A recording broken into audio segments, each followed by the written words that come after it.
नमस्कार दोस्तों, स्वागत आप सभी का मेरे YouTube channel Mayank study point पे। और मैं हूं आपका होस्ट मयंक साव। और आज का हमारा वीडियो प्रोडक्शन मैनेजमेंट का है, जिसके अंदर जो हम लोग जानेंगे प्रोडक्ट डिज़ाइन के बारे में। प्रोडक्शन मैनेजमेंट में क्या होता है, प्रोडक्ट डिज़ाइन क्या होता है। तो चलिए वीडियो में आगे बढ़ते हैं। और वीडियो में आगे बढ़ने से पहले अगर आप सभी ने मेरे चैनल को अभी तक सब्सक्राइब नहीं किया है तो जल्दी इस चैनल को कर दिए सब्सक्राइब और प्रेस कर दिए बेल आइकन को भी, ताकि आपको हमारे आने वाले हर वीडियो का नोटिफिकेशन तुरंत मिले और आप उसे मिस ना कर सके।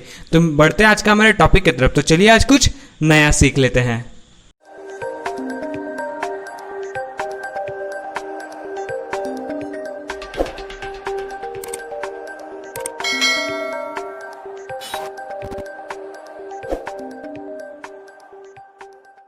अब बात करें यहाँ पे प्रोडक्ट डिज़ाइन की, तो प्रोडक्ट डिज़ाइन जो है प्रोडक्शन मैनेजमेंट का सबसे मेन पार्ट होता है। उसमें क्या होता है कि आप कौन सा प्रोडक्ट बनाओगे उसका आपको पहले से प्लान करना पड़ता है, उसको डिज़ाइन देना पड़ता है कि आपको क्या प्रोडक्ट बनाना है और किस चीज़ पे प्रोडक्ट बनाना है जिसको कस्टमर खरीदे और उसे इस्तेमाल करे। तो यहाँ पे हम लोग उसका डेफिनेशन समझ सकते हैं। Product design is the process of creating a new product to be sold by a business to its customers. तो यहाँ पे प्रोडक्ट डिज़ाइन जो है एक प्रोसेस है जो न्यू प्रोडक्ट बनाने में मदद करता है, जिसको अपने बिजनेस में आप कस्टमर को बेच सकते हो।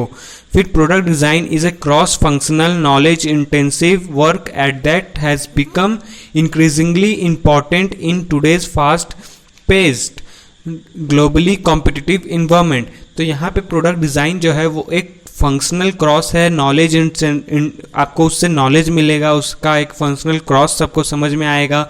वो एक इम्पॉर्टेंट टॉपिक बन चुका है आज के स्टेज चल रहे दुनिया में, आज के स्टेज चल रहे समाज में। एक ग्लोबली कॉम्पिटिटिव इन्वायरमेंट बन चुका है कि आपको कस्टमर को क्या ज़रूरत है, किस चीज़ का नीड है, आपको वो प्रोडक्ट बनाना है। तो वो प्रोडक्ट बनाने के लिए आपको क्या डिज़ाइन करना है, किस तरह से बनाना है, वो आपको जानना जरूरी है। It is a key strategy activity in many forms because new products contribute significance to sale revenue. The objective of product design is to create a good or service with excellent functional utility at an acceptable cost and within a responsible time।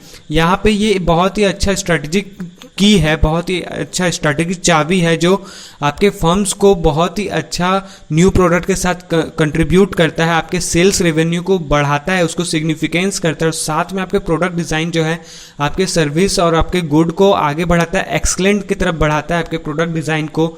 और फिर उसको एक तो functional utility द्वारा आपको एक acceptable cost भी देखने को मिलता है और एक तो रिस्पॉन्सिबल रीजनेबल टाइम पे भी, कि अगर ठंडी का टाइम है तो आप ठंडी के टाइम में स्वेटर बना रहे हो, जैकेट बना रहे हो, किस तरीके से बना रहे हो, क्या डिज़ाइन बना रहे हो, किस तरीके से उसे प्रमोट कर रहे हो, ये होता है प्रोडक्ट डिज़ाइन। अब हम लोग बात करें उसके कुछ इंपॉर्टेंस ऑफ प्रोडक्ट डिज़ाइन के, तो यहाँ पे हम लोग को देखने को मिलेगा product design is more important than ever because customer are demanding greater product variety and are switching more quickly to products with state of the art technology. Product design आज के टाइम पे एक ऐसा मार्केट हो चुका है, एक ऐसा कॉम्पिटिटर हो गया कि जहाँ पे जो कस्टमर है वो हमेशा कुछ ना कुछ बड़ा डिमांड करते हैं और हमेशा एक प्रोडक्ट वैरायटी मांगते हैं कि मुझे इससे भी अच्छा चाहिए, उससे भी अच्छा चाहिए, कम पैसे में मुझे बहुत अच्छा प्रोडक्ट चाहिए। ऐसा जो कम पैसे में लंबा चले, वो ऐसा कोई प्रोडक्ट ढूंढते हैं। या फिर वो जो तुरंत होते हैं, वो जो मतलब अगर अभी आपका मान लेते हैं, अभी अगर आप कोई शैम्पू बनाते हो और आपका जो कॉम्पिटिटर है वो साबुन बना रहा है, तो आप वो साबुन जो बना रहा है, साबुन के साथ साथ वो शैम्पू भी बना रहा है। तो जो आदमी साबुन खरीदने जा रहा है तो वो साथ में उसी का कंपनी का शैम्पू भी खरीद लेगा। तो यहाँ पे क्या होता है कि जो आजकल का कस्टमर है वो प्रोडक्ट में बहुत जल्दी स्विच कर लेते हैं इस तरफ से उस तरफ। और आपका जो state of the art technology है वो भी बहुत ज़्यादा डेवलप हो चुका है। टेक्नोलॉजी यहाँ पे ऑनलाइन शॉपिंग को भी कह सकते हैं। The impacts of greater product variety and shorter product life cycle have a multiplicative effect on the number of new products and derivative products that need to be designed। फिर उसमें क्या होता है कि आजकल के जैसे मैंने बताया कि जो प्रोडक्ट वैरायटी है वो बहुत ही बड़ा होता है, बहुत ही उनका इम्पैक्ट बड़ा होता है। और फिर वो शॉर्ट प्रोडक्ट लाइफ साइकिल भी होता है, बहुत ही कम टाइम के लिए होता है, वो साइकिल बहुत ही कम टाइम के लिए चलता है कि वो अभी आया मार्केट में, अभी ग्रो हुआ और फिर कुछ दिन बाद वो उसका फॉल हो जाएगा। अभी उसका प्रोडक्ट का राइज हुआ, अभी उसका सेल्स बढ़ गया, अब अचानक जो है प्रोडक्ट जो है फॉल हो जाएगा क्योंकि उस प्रोडक्ट का एक कॉम्पिटिटर मार्केट में आ चुका होगा। इसलिए तो ये होता है हर प्रोडक्शन डिज़ाइन का इंपॉर्टेंस। उसके बाद फिर आता है कि यहाँ पे एक एग्जाम्पल दे चुका है, just a few years ago a firm में have produced 4 different products and each product में have had a product life cycle of 10 years. In this case, the firm must design 4 new products every 10 years. Today, in order to competitive, this firm maybe produce 8 different products with a life cycle of only 5 years. This firm must introduce 8 new products in 5 years. That represents 16 new products in 10 years, or 1 product every 7 and 1/2 months. In this fast-paced environment, product design ceases to be an HOC, intermittent activity, and becomes a regular routine action for an organization. Delays, problems and confusion in product design shift from being an annoyance to being life threatening. Okay, तो यहाँ पे एक example दिया कि एक ऐसा firm है जो कुछ साल में अपने प्रोडक्शन के द्वारा अपने प्रोडक्ट को इतना ग्रो कर लिया, अपने चैनल को, अपने ऑर्गेनाइजेशन को इतना ज़्यादा ग्रो कर लिया है, और उनके बीच उन ऑर्गेनाइजेशन के अंदर जो प्रॉब्लम्स थे, जो कन्फ्यूज़न थे, वो प्रोडक्ट डिज़ाइन के शिफ्ट होते ही चेंज हो गया है। बहुत ही अच्छा थ्रेट हो गया, बहुत अच्छा वो मार्केट बना लिया है कि वो 10 ईयर्स में, प्रोडक्ट लाइफ साइकिल के अपने 10 ईयर्स में उन्होंने बैक टू बैक 16 प्रोडक्ट का निर्माण किया है। हर साल वो लोग हर 5 ईयर्स में वो लोग या 7 और 5 प्रोडक्ट्स का डिफरेंट प्रोडक्ट्स को प्रोडक्शन करते थे, और आज वो एक बार में 1.5 मंथ में भी 8 प्रोडक्ट को डिस्ट्रीब्यूट और प्रोडक्शन करते हैं। तो ये तो था इंपॉर्टेंस ऑफ प्रोडक्ट डिज़ाइन। अब हम लोग बात करें प्रोडक्ट डिज़ाइन का स्ट्रैटेजी क्या होता है।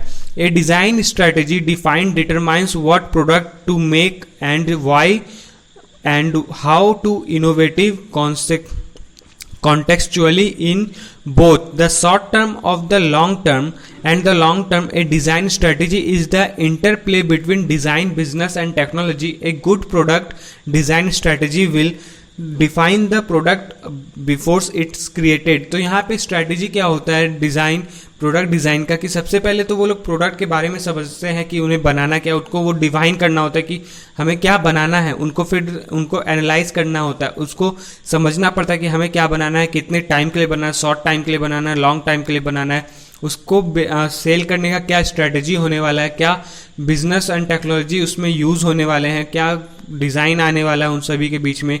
तो इसमें सबसे पहला पॉइंट आता है define the product before it's created.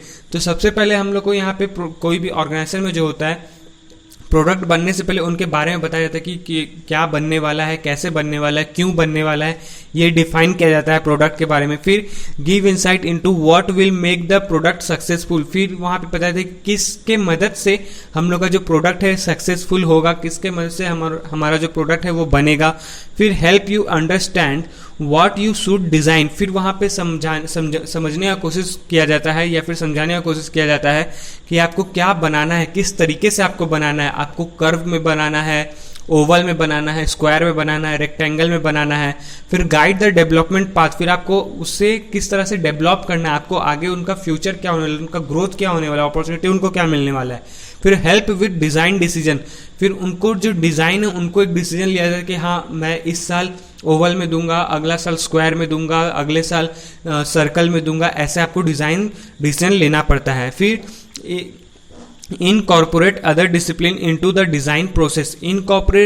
incorporate other discipline into the design process में क्या होता है कि जो डिज़ाइन प्रोसेस हो रहा है उनमें से वो एक दूसरे को कॉर्पोरेट कितना कर पा रहे हैं और कितना को कॉर्पोरेट नहीं कर पा रहे, उनका डिसिप्लिन क्या है। यानी कि यहाँ पे बोला कि कॉम्पिटिटर से जब होता है कि कॉम्पिटिटर मान लेते हैं अगर यहाँ पे हम लोग ओवल साबुन बना रहे हैं, अगर ओवल साबुन बना रहा है कोई ऑर्गेनाइजेशन, तो दूसरा जो उनका कॉम्पिटिटर ऑर्गेनाइजेशन है वो किस तरीके से बना रहे, तो वो सभी को मैनेज करके डिज़ाइन किया जाता है। फिर there are 3 critical steps to successful product design strategy. सबसे पहले यहाँ पे हम लोगों को 3 क्रिटिकल स्टेप्स बताया गया है जो डिज़ाइन स्ट्रैटेजी को सक्सेसफुल बनाता है। तो सबसे पहला आता है understand the problem and the opportunity. तो सबसे पहले ऑर्गेनाइजेशन को, किसी भी ऑर्गेनाइजेशन को जो प्रोडक्ट बना रहा है या फिर बनाना चाह रहा है, तो उसको सबसे पहले जानना होता है कि उनका जो प्रॉब्लम आने वाला है या फिर अपॉर्चुनिटी मिलने वाला है वो कैसा है, वो समझना पड़ता है। To real understand the problem of opportunity we need to know the problem that our product solves intimately. जो हम लोग का प्रोडक्ट का प्रॉब्लम है वो तुरंत सॉल्व होना चाहिए, इमिडिएटली एकदम सॉल्व होना चाहिए। फिर know the people that will purchase use and experience our product. फिर वहाँ पे ये जानो कि हमारा जो प्रोडक्ट है वो आम जनता कितने जल्दी यूज़ खरीद रहे हैं, कितने जल्दी खरीद रहे हैं, उसे यूज़ करे, उसका एक्सपीरियंस बता रहे उस प्रोडक्ट का। और understand the environment our product will be used in. फिर उनका इन्वायरमेंट समझना होगा, उनका परिवेश समझना होगा कि उनका प्रोडक्ट कौन कौन से जगह पे बिकने वाला है, कैसा प्रोडक्ट वो बनने वाला है, कैसा स्टैंडर्ड पे बिकने वाला है। फिर define your product and do it early. अब वहाँ पे अपने प्रोडक्ट को समझाना पड़ता है कि किस तरह से आपको बनाना है, और उसे तुरंत बनाना पड़ता है, तुरंत समझाना पड़ता है कि आपको क्या बनाना है, कैसे बनाना है। तो there are 3 characteristics of successful product that will have to consider when defining its features. Functional, it has to work appropriately to solve a problem. यहाँ पे functional जो है, यहाँ पे वो काम करके पता चलता है कि उनका जो प्रॉब्लम है वो किस तरह से सॉल्व हो रहा है। फिर usable, easy of use and must be clear on how to use it. यहाँ पे फिर उन्हें ये पता रहता है कि कितने इजीली वो जो सामान को यूज़ कर पाएंगे और उसको क्लियरली बता पाएंगे। फिर डिस्क्राइबल, उनको किस तरह से समझाया जा रहा है, कॉस्ट कंसीडर करना होता है, परफॉर्मेंस समझना होता है, एस्थेटिक समझना होता है, इंटरक्रिएशन बेनिफिट समझना होता है, बताना होता है कि आपको ये साबुन लगा के या फिर कोई XYZ प्रोडक्ट लगा के या फिर यूज़ करके आपको क्या बेनिफिट मिलने वाला है, क्या इसका परफॉर्मेंस है, इसका क्या प्राइस होने वाला है मार्केट में। जैसे कि आजकल हम लोग देख सकते हैं जो मोबाइल फ़ोन हर दिन इंडिया में या फिर कहीं भी एक नया फ़ोन लॉन्च हो रहा है, तो उस फ़ोन को कैसे बनाया गया है, उसका प्रोडक्शन क्या है, वो क्या स्ट्रैटेजी से बना है, क्या उसका प्लान था, क्या कंपटीशन था, ये सब देख के वो प्रोडक्ट कितना बेनिफिट देने वाला है, उसका क्या प्राइस देना है, ये सब जज करना पड़ता है और ये सब डिफाइन भी करना पड़ता है। फिर विजुअल योर प्रोडक्ट, ये हम लोग का वीडियो का आखिरी पॉइंट है। तो विजुअल योर प्रोडक्ट में क्या होता है, how do we create a great design once we have a list of required features and have a good idea of what our product will need in each of the different phases, we need to start actual design process. तो यहाँ पे visual your product में क्या होता है कि आपको अपने प्रोडक्ट को समझना पड़ेगा कि आपको कैसे बनाना है, क्या बनाना है और कितना अच्छा बनाना है। आपको एक ग्रेट डिज़ाइन बनाना है, आप किस तरह से बनाओगे। उसके फिर आपका जो लिस्ट ऑफ रिक्वायर्ड है कि आपको वो सामान, आपको वो प्रोडक्ट बनाने के लिए आपको कौन कौन सा फीचर का जरूरत होगा, क्या आइडिया जरूरत होगा, कौन कौन से प्रोडक्ट का जरूरत होगा। याद रखिए, किसी भी प्रोडक्ट को बनाने के लिए भी एक प्रोडक्ट का जरूरत पड़ता है। तो वो आपको कौन सा प्रोडक्ट यूज़ करना है, कौन सा आइडिया यूज़ करना है, उसका रिक्वायरमेंट क्या है, ये सब आपको जानना होगा। फिर उसके बाद उसका डिफरेंट फेज को समझना होगा कि ये प्रोडक्ट जो है जो बनने वाला है उसको क्या क्या फेज चाहिए, कौन कौन से अलग अलग फेजेस है, उनका क्या ज़रूरत है। फिर we need to start actual design process. उसके बाद हम लोग जाके उस प्रोडक्ट को डिज़ाइन देंगे, उस प्रोडक्ट के बारे में समझेंगे और उस प्रोडक्ट को बनाएंगे। तो दोस्तों आज के लिए बस इतना ही। उम्मीद करता हूँ कि आप सभी को मेरा वीडियो पसंद आया होगा। तो जाते जाते वीडियो को लाइक करें और अगर आप चैनल पर न्यू है तो चैनल को सब्सक्राइब करें और प्रेस करें बेल आइकन को भी, ताकि आपको हमारे आने वाले हर वीडियो का नोटिफिकेशन तुरंत मिले और आप उसे मिस ना कर सके। तो मिलते हैं हमारे अगले वीडियो पे, तब तक के लिए जुड़े रहें मयंक स्टडी पॉइंट के साथ।